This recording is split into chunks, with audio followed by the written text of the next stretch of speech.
Hi, I'm Mrs. Beavers, and welcome to our virtual open house today.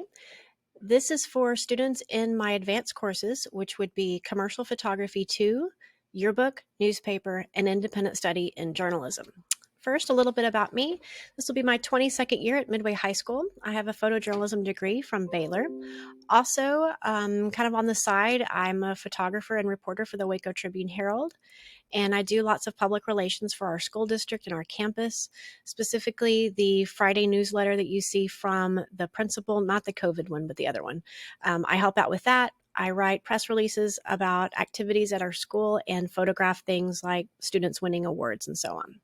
My husband is a teacher at another high school campus, and he and I have a son who's a senior this year and a daughter who is a kindergartner. Your child was probably already in my Commercial Photography 1 class, or if they're from another school district, a similar course. From there, they were able to join our yearbook or newspaper staffs, and some of my seniors do that as well as take a class called Independent Study in Journalism, if their schedules allow. I'll teach you about each of our class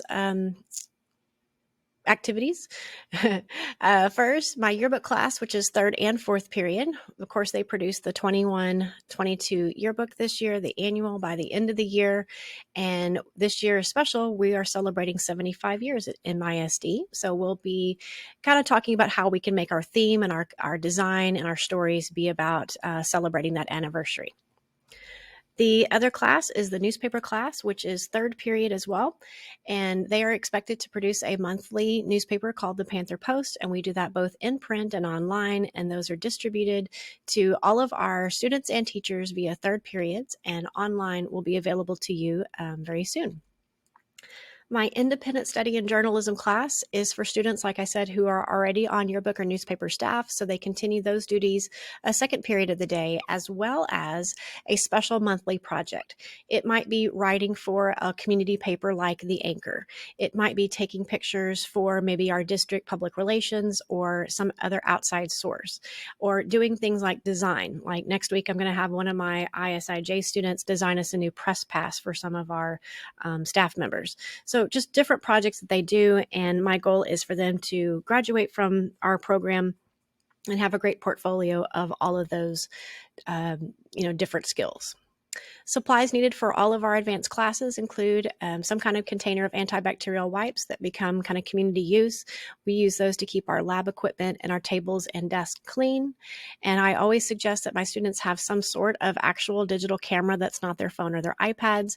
I do have 14 DSLRs to check out this year. However, about 125 or so students. So having their own is highly recommended so that they don't have to share. If a student is absent, I do expect them to see me when they get back so that we can take care of any missing work.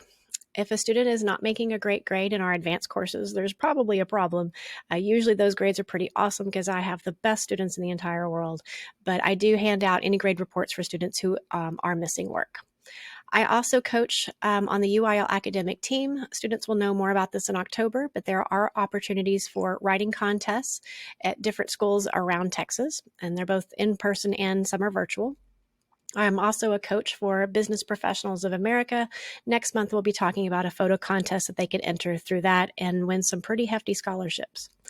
Right now, the Heart of Texas Fair and Rodeo is having their annual contest for writing, photography, and design. They're optional to enter, but with these advanced students' skills, I highly recommend that they try it out. There are some entry fees and some forms to fill out. Those are due September 24th, as well as their entry, and I have big packets of information about that if they'd like to come get those from me. I did talk about them in a class last week. And yes, since we do yearbook, I will be talking to all of our parents pretty soon about senior ads and then yearbooks for all grades to purchase. If your student is on the newspaper staff, we'll be talking about ads and sponsorships that are going to be available to our family and friends starting this week. And then for any student in any grade, if they do not like their ID picture, which is also their yearbook picture for 9th, 10th, and 11th graders, they'll have another opportunity for photos on September 20th and 21st. So will our seniors. If they haven't had their senior portraits, their cap and gown picture made yet, they can do that on the 20th and 21st. More details soon. We don't have the time or the location picked out exactly yet, but very soon you'll hear from me about that. If you have any questions about any of our advanced courses, please contact me. You and I have probably already met before, or at least been communicating through email. I'm so excited to see your students back in our program this year. Some of them, this is their 4th year with me, and I look forward to helping your student build a fantastic print and digital portfolio that is something that they can take with them in many different areas and many different careers.